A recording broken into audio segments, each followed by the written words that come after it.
নমস্কার বন্ধুরা, শর্টসআপে আপনাদের স্বাগত। শর্টসআপের আজকের বিশেষ পর্বে আমরা অনুসন্ধান করব সুইজারল্যান্ডের ক্রান মন্টেনা অগ্নিকাণ্ডের আদ্যপ্রান্ত। এই রহস্যময় এবং হৃদয় বিদারক ঘটনার নেপথ্যে আসলে কী ছিল, চলুন গভীরে যাওয়া যাক। ঘটনাটি ঘটে ১ জানুয়ারি ২০২৬ তারিখে সুইজারল্যান্ডের ভ্যালাইস ক্যান্টনের ক্রান মন্টেনা নামক বিলাসবহুল স্কি রিসোর্টে। সেখানকার জনপ্রিয় লে কনস্টেলেশন বারে তখন নববর্ষের উৎসব তুঙ্গে। প্রায় শতাধিক মানুষ সেখানে উপস্থিত ছিলেন, যাদের মধ্যে ছিলেন বিভিন্ন দেশের পর্যটকেরা। রাত ১:৩০ প্রথম ধোঁয়া দেখা যায় এবং এর পরপরই ঘটে এক ভয়াবহ বিস্ফোরণ। প্রত্যক্ষদর্শীদের মতে মাত্র কয়েক সেকেন্ডের মধ্যে পুরো বারের সিলিং ধসে পড়ে এবং মানুষের বের হওয়ার পথ বন্ধ হয়ে যায়। তদন্তকারীরা একে বিজ্ঞানের ভাষায় বলছেন এমব্রেজমেন্ট জেনারেলাইজ বা ফ্ল্যাশওভার। এটি এমন এক অবস্থা যখন কোনো বদ্ধ স্থানে তাপমাত্রা এত বেড়ে যায় যে সেখানকার সবকিছু একসাথে জ্বলে ওঠে।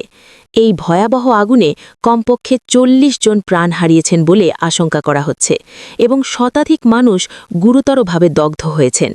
উদ্ধার অভিযানে ১০টি হেলিকপ্টার এবং ৪০টি অ্যাম্বুলেন্স অংশ নেয়। আহতদের অবস্থা এতটাই সংকটাপন্ন ছিল যে স্থানীয় হাসপাতালগুলোর আইসিইউ বা নিবিড় পরিচর্যা কেন্দ্রগুলো মুহূর্তেই পূর্ণ হয়ে যায়। তদন্তের প্রাথমিক আঙুল উঠছে ইনডোর আতশবাজি বা পাইরোটেকনিক্সের দিকে। ধারণা করা হচ্ছে কনসার্ট চলাকালীন ভেতরের আতশবাজি থেকেই আগুনের সূত্রপাত। যদিও ওই এলাকায় খরা পরিস্থিতির কারণে বাইরে আতশবাজি পোড়ানো নিষিদ্ধ ছিল, কিন্তু বারের ভেতরে কি ঘটেছিল তা এখনও খতিয়ে দেখা হচ্ছে। ক্রান মন্টেনার এই ট্র্যাজেডি আমাদের মনে করিয়ে দেয় যে আনন্দ আর বিপদের মাঝে ব্যবধান মাত্র কয়েক পলকের। এক টুকরো উদাসীনতা বা ছোট একটি ত্রুটি কিভাবে শত শত মানুষের জীবন তছনছ করে দিতে পারে, এটি তার এক জীবন্ত প্রমাণ। আজকের এই প্রতিবেদনটি আপনাদের কেমন লাগলো তা কমেন্টে জানান।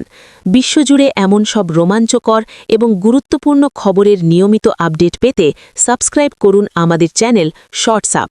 ভিডিওটি ভালো লাগলে লাইক দিন এবং শেয়ার করুন বন্ধুদের সাথে। দেখা হবে পরবর্তী ভিডিওতে। ধন্যবাদ।